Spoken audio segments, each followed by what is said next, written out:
Belisa Vranich, welcome to the show. Thank you for having me. I'm psyched to be here. So you wrote a book called Breathe, the simple revolutionary 14-day program to improve your mental and physical health. It's all about breathing, which is this bodily function that we all take for granted, and you think you can't screw it up, but you can. We'll talk about how you do that. But you're a clinical psychologist, and sometime in your career, you got into researching the importance of breathing, how to breathe effectively, and how to retrain people to breathe effectively. I'm curious, how does a clinical psychologist start studying this body function that most of us just take for granted? Well, not only was I dealing with my own stress, so I eventually got to look at my breathing as part of what was affecting my stress, but I was always looking to see, as a psychologist, how you make that mind-body connection. So most of us go around and we have the labels for all the things that are wrong with us. We, have lack of closure. We have learning disabilities. We have daddy issues. Whatever it is that's going on with us, we know the words for it, but we really don't integrate it and fix it as well as we could. And I've always said to my patients, believe it or not, my clinical patients, that understanding is overrated. If you take the understanding about what's going on with your mind and don't actually change it and integrate it with your body, then all you're doing is having the same problems, but understanding it intellectually. So I found that using the breathing clinically helped you be able to actually gain that closure, or heal from that trauma, or most importantly for me is take that anxiety that now you understood so well and actually calm your body and get over it. So that's actually where it came from. Wow. And you also mentioned before we got on the show, your father actually had some health problems because of poor breathing. Yes. Well, older adults, this happens to most older adults, is that they end up having a lot of residual air in their bodies because they don't exhale well. So they always feel this feeling, it's called air hunger, like they can't take a deep breath, and it's just because they haven't exhaled well. My dad ended up getting what's called vascular dementia, which is not enough oxygen to the brain. He was a history professor and a writer. So if you can think about getting dementia is for someone who lives off, his memory and facts and history is, really, really tragic. And it was an, excruciatingly difficult situation to see him deteriorate. And, as I was sort of healing from that, I really studied what was going on with vascular dementia and how are we breathing? Are we breathing enough? Do we just give it lip service and not really do it well? Is it just breathe like we hear in songs? Or is there something, that we could do better? So that's actually the personal part of it. Well, let's talk about it. So how do we screw up this thing we don't even think about doing, right? We do. We really screw it up. Right. So what does a wrong breath look like? So we screw it up by making it anatomically incongruous. We actually screw it up by not using the muscles we were designed with to breathe, and we start using other muscles that were never meant to be primary breathing muscles. So, it's not, I tend not to be very woo-woo. I tend to be very practical and science-driven in what I do. And if you look at human anatomy, we're built to breathe in a way that we're not breathing anymore. You look at the rest of the planet, it's breathing the right way. I mean, the rest of the planet, meaning all the other animals on the planet. And they're breathing, widening in the middle where the biggest part of their lungs are, and then narrowing in the middle where the biggest part of the lungs are. And we have taken the breath, which should be a horizontal breath, meaning expanding and contracting in the middle, and we've pushed it to the tops of our bodies, and we use our shoulders to inhale, which is completely ridiculous. So we're taking more of a vertical breath than we are a horizontal breath that makes sense with our bodies. So we've completely screwed it up. And because breathing is so important, it's really the baseline for your health, it screws up everything in our bodies, from our pH and acidity to our back health and stomach health and ability to sleep and relax. It's really kind of fascinating the way the whole thing crumbles when you take the base away. So yeah, we'll get into some of these downsides more in specifics, more in detail here in a bit. But so just for our listeners, they can do like a quick exercise for them to take a breath, right? And if their shoulders and chest are rising, that means they're failing at breathing, right? So what it is what I want you to do. So Brett, you can do this, and listeners as well, is come off the back of your chair. So don't lean on the back of your chair. So come so that you're sitting up nice and straight at the front of your chair, and take an inhale. Take an inhale through your mouth, big inhale, and feel your body. It's probably going to go up on the inhale. Inhale, and it's like this vertical breath. Your shoulders go up and everything kind of stretches upwards. So take a look at that. That is a vertical breath. And that's how probably 9 out of 10 of us breathe with that vertical breath. So how you should be breathing is actually shoulders not moving, not stretching upward. You should inhale and expand horizontally. So it's that vertical breath that 9 out of 10 people take that is creating all these problems, that is really a fail when it comes to breathing. Okay, we'll talk more about the correct breathing method. So like these downsides, so one of them, like the exhale part for your father led to a form of dementia. You talk about pH balance, people not being able to sleep well. Like how does like our breath, our poor breathing lead to poor sleep? Mm-hmm. It's incredible that it goes from how badly you breathe to not being able to go to sleep at night. So the way you breathe is tied to your neurology. So the only way your brain figures out how it should feel or what should be telling the rest of your body is neurologically. And the neurology is the breathing. So when you think of the link between your body and your mind, it is the breathing. So when you're breathing vertically, your vagus nerve tells your brain that you should be on high alert. So it really doesn't matter what you're doing in your life. If you're continuing to breathe up and down, your neurology is on high alert, which means pretty much that your heart rate is higher, your blood pressure might be higher, your cortisol, stress hormone, may be higher, and your immune system is lower just because you're breathing up and down and not in a horizontal way. So what happens is that your body is on high alert all day long. And then when you want to flip the switch and go to sleep, it's saying, I've been on high alert all day. It's going to take me a lot longer than you want to be able to go to sleep. That's interesting. And so like that increased cortisol level as well, like causes, just wreaks havoc on lots of other things. It doesn't allow you to recover from exercise as well. Exactly. It does a lot of things to your brain. I mean, so and that all goes to poor breathing. Exactly, because that is the link between the two things. We always think that, well, it might be a supplement, which there's some amazing supplements out there. It might be, more water, being hydrated better. Yes, that's good. But the one main thing it is how you're breathing. Right. It's how you're breathing, because your neurological system, your vagus nerve, is going to see where you're breathing from. Where in your body you're, not how much oxygen is in your body, not necessarily the pace of your breath as much, but it's more about, are you breathing using your diaphragm? Are you breathing using the biggest part of your lungs that are in the middle of your body? So that's how your body calms down. And if you're on high alert all day, breathing vertically, there's no way you're going to be able to turn yourself off and sleep at night. There's no way you're going to be able to get your cortisol down quickly, because it's been jacked all day long. And that's probably why you might feel chronically stressed out too, because you're just breathing in that upper part of your chest. Sure. And because your body's hearing that you need to be stressed out, because, no matter where you are, it's thinking you're in a war zone. And again, the fatigue comes because not only is our acidity thrown off by that, our pH thrown off by our bad breathing, which makes your adrenals work overtime, but also because you're in high alert all day long, which is exhausting. Right. So this is kind of interesting. So the vertical breathing is a breathing that we do for like fight or flight situations. So it's not necessarily that it's bad. It's just bad that you do it all the time. Is that exactly? Okay. Exactly. I mean, if you're out, doing something where you need to be taking small breaths and paying attention intently.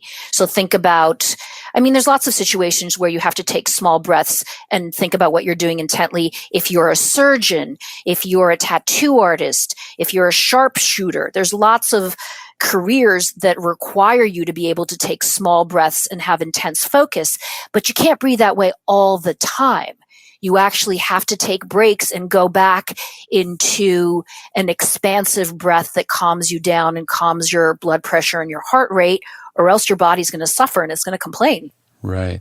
And in addition to these, physiological bad effects of poor breathing, people forget that our brain, like the thing that makes our body work and gives us consciousness and everything, like it runs on oxygen. Like it uses most of the oxygen. And if you're not getting enough, then you're probably going to have oxygen is cell fuel.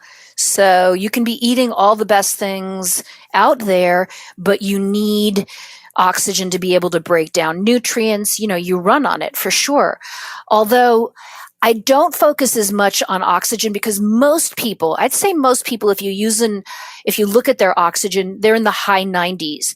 But you do have folks that have very constricted breathing that it does take an effect on their oxygen. For me, what's most important is your neurological system and your breathing muscles. And in general, you never hear about breathing muscles, and you do have breathing muscles. In fact, you have lots of them, and they're really important.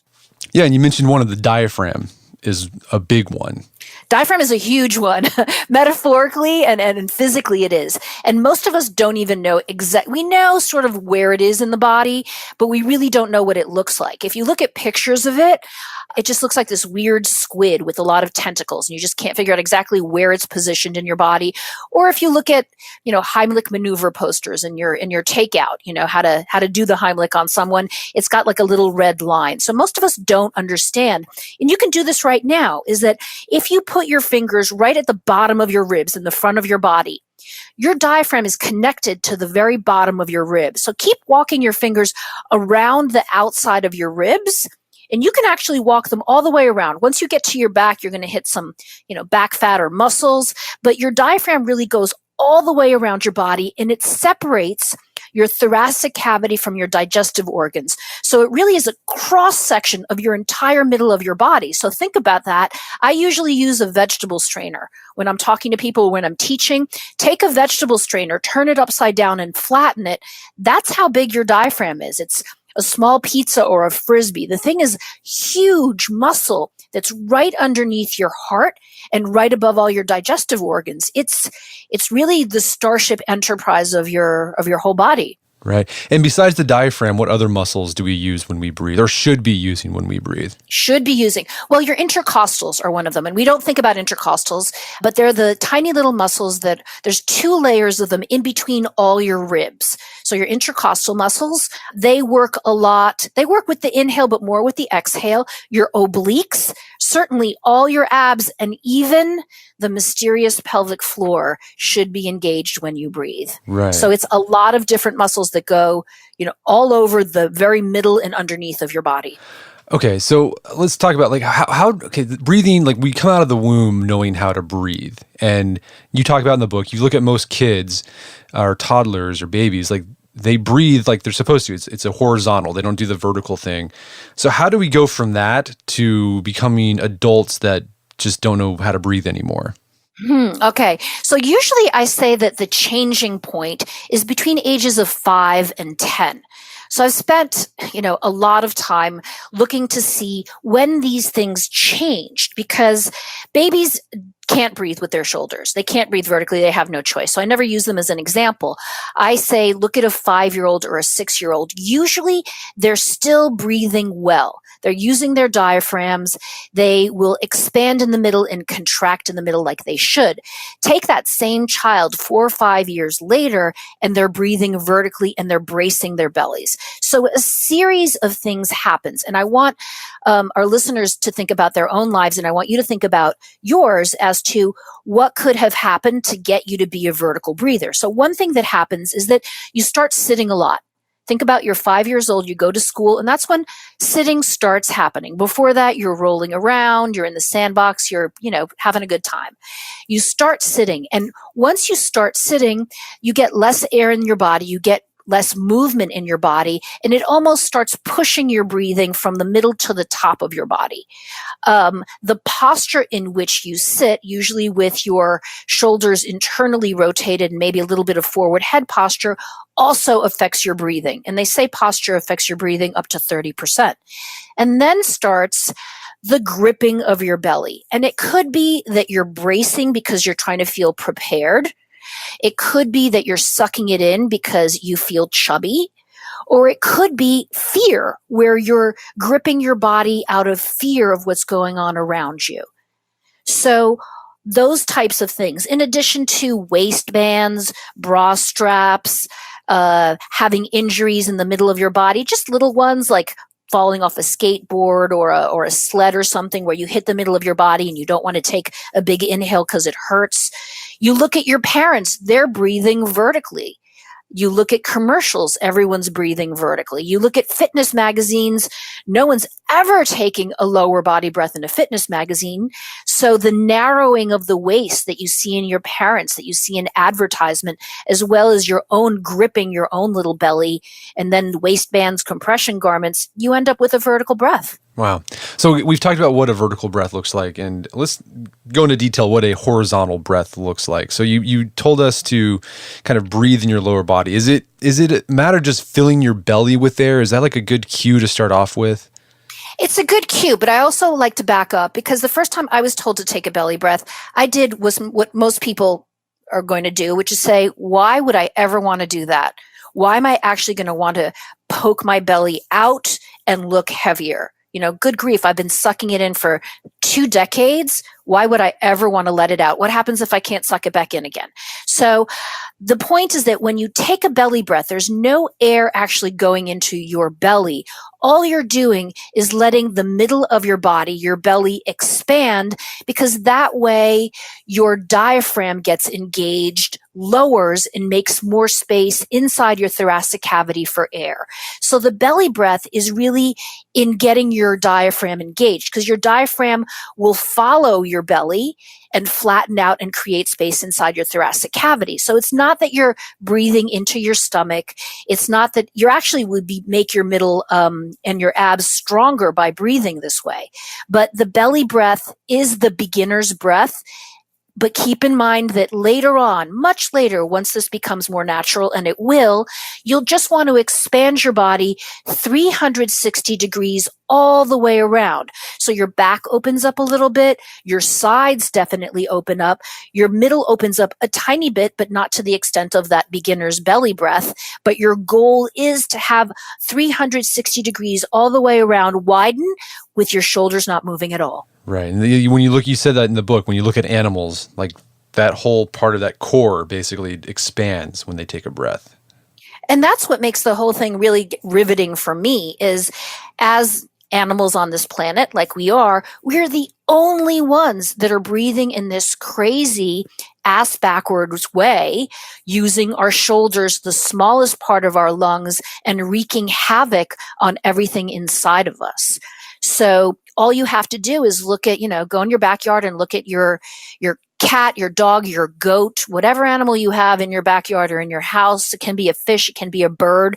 They're all breathing with the movement being in the middle of their bodies, where the biggest part of their lungs are. We're the only dumbest ones on the planet that are moving our shoulders, trying to get oxygen in by shrugging up and down and up and down. So you talk about in the book, a good way to become aware of this lower body breath when you first start out is, lying on the floor or your bed and putting books on your belly. Yes. And if you can see those rise up, it means you're doing a good job. That's exactly it. So because I'm a gym rat, I come from a gym background, and I want to know about muscles. So when you start treating something that's always been a little bit vague and mysterious, like breathing, and you start talking about muscles, it makes a lot more sense to people, and to me as well. When I inhale, I want to be able to be using my diaphragm. So if you inhale and push those books away from your body, just like any sort of rep you would do at the gym, on the exhale, you let them fall, and you start thinking, oh, this is engaging my diaphragm. I'm using my intercostals, my obliques. So it becomes a muscular workout, not this vague, just breathe, kind of thing that you do. It's more about, I'm actually working out my muscles. I'm doing something that feels more like PT or like a gym workout. And how do you move on from, doing the belly breath? Like, what's the next step, like in your training regimen, to get you to the point where you're using your back or your obliques as well, letting those expand and fill out? Great. Well, one thing you just said that's really important is the first breath you should take should be on the ground, because when you lie down, it's really hard to take a vertical breath. You're almost forced to take a horizontal breath. So your breathing at night actually should be a little bit better than your breathing during the day, even though since we're not sleeping, way enough more than, as much as we should, it's not really helping us for during the day. But you should start on with your back on the ground, where you inhale, you fill your belly. If you like that analogy, you push the books away. And on the exhale, you're letting it fall, and you're almost squeezing your middle and squeezing out all the air. So once that starts making sense, you can come up, and I have people often do cat-cow from yoga. And cat-cow, if you're not familiar with it, is that cow is letting your belly, you're on all fours, you're letting your belly drop, you're looking up towards the sky. It looks a lot like the cow creamer that a lot of people have, for your milk or your almond milk or your soy milk, whatever it is. Exhale is cat. It's sort of your scary Halloween cat. And again, these are not my words. This actually comes from yoga, where you arch your back, you look down towards your belly button, you squeeze your middle, and you exhale. So you alternate between those two, where you inhale, you drop your belly, you expand your body, you look up, you take an inhale, you roll your back goes up towards the ceiling, you look like a scary Halloween cat, look at your belly button, and exhale. So that's almost exactly the same movement you should have when you're lying on your back. You take that and then do it in a chair. So all these things are exactly the same as far as the movements. They're just in different positions to see which one sticks with you. So when you sit up and go to a chair, you're thinking, this is like cat-cow but seated. It's sort of like being on my back, giving a big belly breath, and then exhaling, you sort of lean back and squeeze belly button towards your spine. So what you want to do is think about breathing horizontally. You tip forwards, you let your belly go, you inhale, you expand your body, then you roll back, you roll your hips underneath you, squeeze belly button towards your spine. So now you've got it so that you know how to breathe when you're lying down. You're retraining your body to breathe the way it used to now when you're seated. And the hardest one to do, so I don't tell people try this one first because it's the hardest one, is standing up. When you stand up, you do the same movement as you do when you're sitting, which is that you bump your butt back as if you're doing Valsalva when you're lifting, or if you're a girl and you're taking a selfie, you'll see everybody bumps their butt back, selfie butt. So you inhale, tip your butt backwards, fill your belly up, and then on the exhale, take your hips and put them underneath you and squeeze. Now, granted, in the beginning, this is a very big movement and you look a little crazy doing it.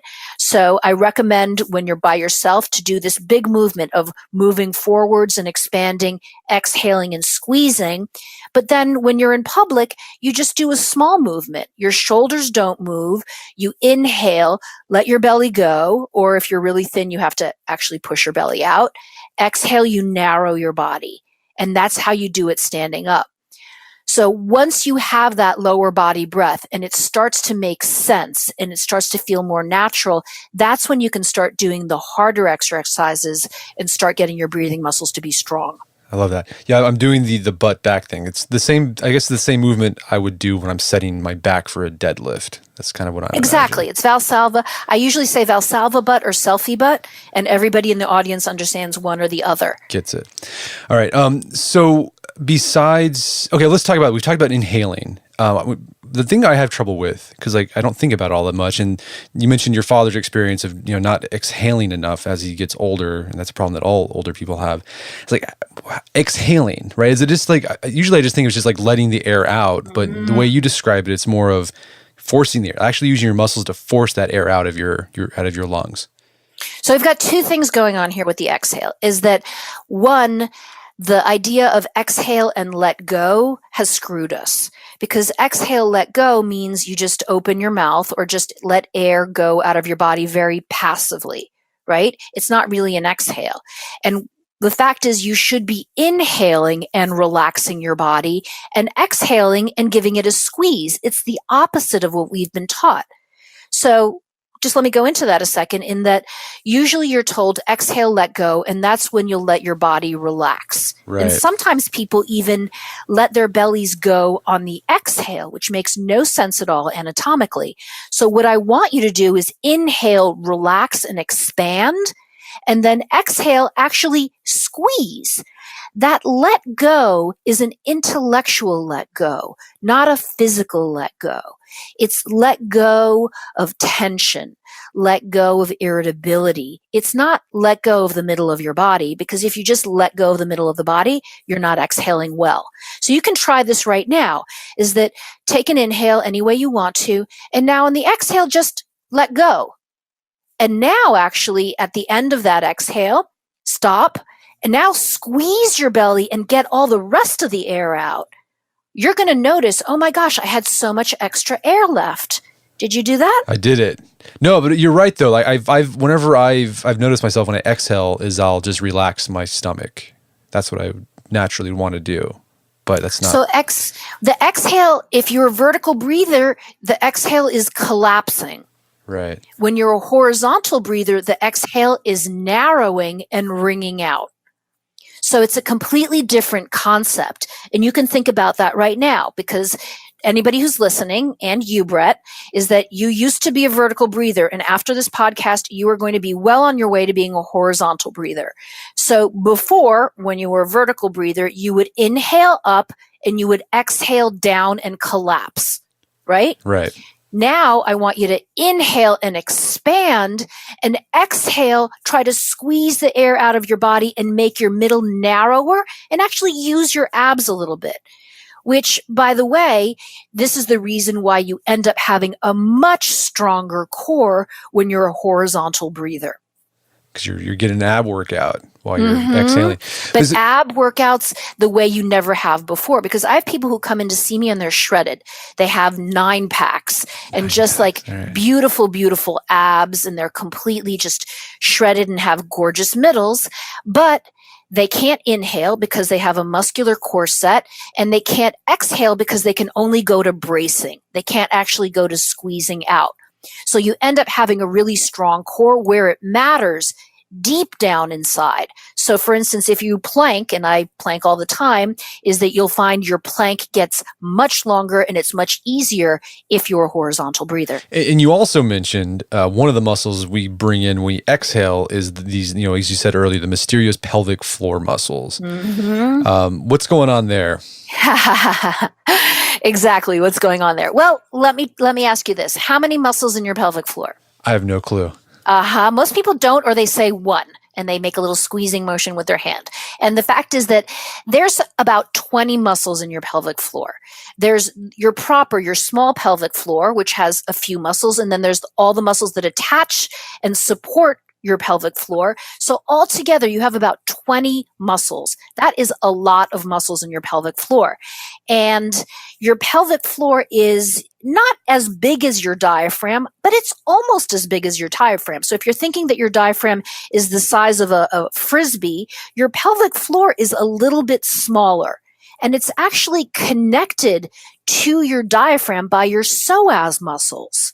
So it's interesting. You'd never think that your pelvic floor has anything to do with your breathing. It's so far away from your lungs. Why would you ever have to think about your pelvic floor when you're breathing? But the fact is that when you're breathing well, you're using your entire body and so many muscles to inhale and exhale. So just think about this. When you inhale, I want you to relax your glutes and relax your pelvic floor. Okay? And on the exhale, I actually want you to squeeze your lower abs and contract your pelvic floor. And let's back up for a second. When I say contract or expand or relax your pelvic floor, I'm actually talking about your bicycle seat. So it's the part of your body that hits the bicycle seat. And the beginner's pelvic floor contraction, it's not the perfect pelvic floor contraction, but the beginner pelvic floor contraction is you can squeeze as if you're trying not to pass gas, or you can squeeze as if you're trying to stop urine midstream. Right. The urine one, the cue works for me. Yeah, and that's a couple muscles, but as you get better at doing this, you'll realize, oh my gosh, I have muscles in front of that. I have muscles to either side. I have muscles in back. You really have, again, visualize that smaller frisbee. There's a lot of muscles that have to do with your pelvic floor. If It's interesting with pelvic floor muscles is that we're seeing so much pelvic floor dysfunction right now, and we're not getting good instruction on how to take care of our pelvic floor. And if you're someone right now who's saying, oh, pelvic floor, mine's fine, or I haven't had a baby through a vaginal delivery, I don't have to worry about this, you're dead wrong. Pelvic floor problems and pelvic floor herniations affect people who are long distance runners, who lift weights or CrossFit, who are overweight or obese, or who are smokers. So that's a lot of people who end up having dysfunctional pelvic floor muscles often, and who need to know how to breathe to strengthen their pelvic floor muscles. Right. And so you're contracting those pelvic floor muscles to sort of squeeze that air out. So I mean, Yes. I'm imagining it sort of like your diaphragm and your pelvic floor muscles acting sort of like a billows a little bit, right? The diaphragm expands and to fill your lungs up with air, then your pelvic floor contracts to push it out. Yes, it does work that way. And if you were to put your hands one, with some space, one on top of the other, when your diaphragm flattens out, when your top hand flattens out and makes space in your thoracic cavity, it also pushes all your digestive organs down. So your pelvic floor has to relax to accommodate for all those organs. So you're already doing this, by the way. When you're doing a belly breath, you're already doing this, but I want to bring more attention to it. On the exhale, your body narrows and your pelvic floor muscle comes up in your body. So your whole body narrows and your pelvic floor contracts as well. And it should feel synchronized. So on the inhale, I want you to think about rocking your hips forward. You inhale, you relax your glutes, you relax your pelvic floor, you relax your belly. Exhale, you squeeze your ribs, your abs, and you contract your pelvic floor. It actually should make a lot of sense. And one of the reasons most women haven't done Kegel exercises, although we know we should, as you're told by your gynecologist after birthing, is that we're not told where the breathing happens. And if your diaphragm and your pelvic floor are connected, you have to know in which direction each of them are going. So it's pretty complicated unless you have a picture in front of you. I do have a picture in my book. I forgot on what page, but all you have to know is that on the inhale, when you rock forwards, you relax your glutes, relax your bicycle seat, relax your belly. And on the exhale, when you sort of roll back and tip your whole body back, you squeeze your lower abs and you squeeze your pelvic floor, almost pulling it away from your seat.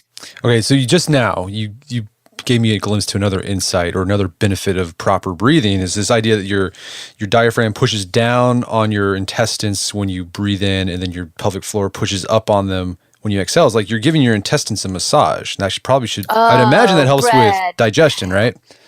I am loving you right now. Exactly. It's exactly it. So when people say, how is my breathing supposed to affect my digestion? It's not a miracle. It's not magic. It's really just anatomy. Exactly what you just said is that your diaphragm supports something called peristalsis. And peristalsis is that wave-like motion that has to do with digesting that your organs do.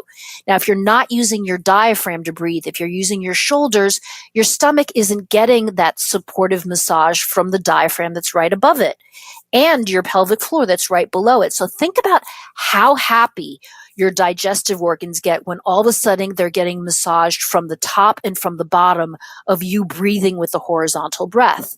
One of the things that happens almost immediately is that your acid reflux can actually go away or get much less, because now you're using your diaphragm like the secondary esophagus that it was meant to be. That's awesome. That's really interesting. That's Isn't that awesome. crazy? Yeah. Well, so we've been talking about breathing technique, but in the book you also talk about breathing patterns and that you can screw that up too. What are some examples of poor breathing patterns? So this is someone who's doing the vertical breath probably, but the way the cadence of breath might be messed up as well. Sure. Well, when you're breathing vertically, you have no choice but to breathe in a faster, shallower way. You just can't help it. If you're going to get the air that you need, you have to be breathing faster. So most of the time when someone's told to breathe slower and breathe in a pattern that helps, for instance, their heart rate variability, it's hard to do continuously because they are continuing to use the smallest part of their lungs. So that's why I teach you should breathe. Your style of breathing needs to change so that then you can support that slower breathing pattern. And a slower breath usually is a better breath. The best breath, the most coherent breathing pattern is 5 or 6 breaths per minute. That's actually the perfect breath. That's what you want. But you can't do that unless you're breathing horizontally with the biggest part of your lungs. So once you have your style of breathing to a horizontal breath, getting your breath to be as slow as possible, that 5 or 6 breaths as a goal, that's what you should be aiming for perfectly. That's awesome. Well, Belisa, I'm curious. You've worked with lots of clients on their breathing. I'm wondering, do you have any stories of people whose lives were changed because they just focused on their breathing and became more mindful of it?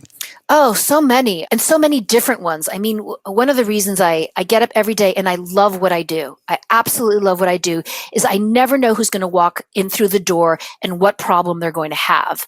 And for me, it's a challenge. As soon as I get someone and they have something that I don't know why it is, or they've been perplexed, or they've seen so many people, trying to figure it out is kind of like a medical mystery, trying to move them around, figure out if their diaphragm is locked up, if they're traumatized, so they're not breathing at all, looking at their style of breathing, breaking that down, and then trying to figure out how I get them to have that aha moment where they fix their breathing and they do it all the time. So I don't know if I can give you one story, but I can tell you that the range of stories has really been fascinating for me. So I've gotten everything from someone who works in a precision sport or a precision career that all of a sudden they're able to do it better. So, for instance, putting. If you're a golfer and you don't know how to exhale and you don't know how to breathe horizontally, it's going to affect your short game. If you are an MMA fighter and you don't know how to breathe horizontally, it's going to affect your center of gravity, and it's going to affect how quickly you recover when you go to your corner. If you're someone who has panic attacks or anxiety, unless you change your style of breathing, you're going to be on medication and you're going to be struggling with anxiety forever, because the medication can help your anxiety, but your neurological system is going to keep you in that anxious state unless you change your breathing. So it's really about the range of people that I've worked with that blows my mind every single day. That's awesome. No, I'll admit, I've been doing this for probably about 2 weeks now, trying to be more mindful about my breath, working on through the exercise, and it's helped out a lot. I love it. I do these exercises before I go to bed. Oh, good. And it's been, and even like when I was in the post office today, standing in line, I was like, all right, let my belly relax a little, and then like do the pelvic floor thing when I'm exhaling. So it works. So for those of you who are listening and want to check this out, where can people find out more about your book and your work? Sure. Well, the breathing class is my website, or drbelisa.com. And the book is anywhere you buy books. I usually tell people to support their local bookstores. It's also on audio. And then I do Facebook Lives and I answer questions when people email all the time. So there's lots of ways to find out about it. You can also go to your public library and take the book out there. I've actually recommend that people do that too, to support their local libraries. And the book pretty much has everything in it that you need. It's not that it's a commercial for breathing. It actually it gives you all the tools that you need, all the exercises that you need, from beginner to intermediate to advanced.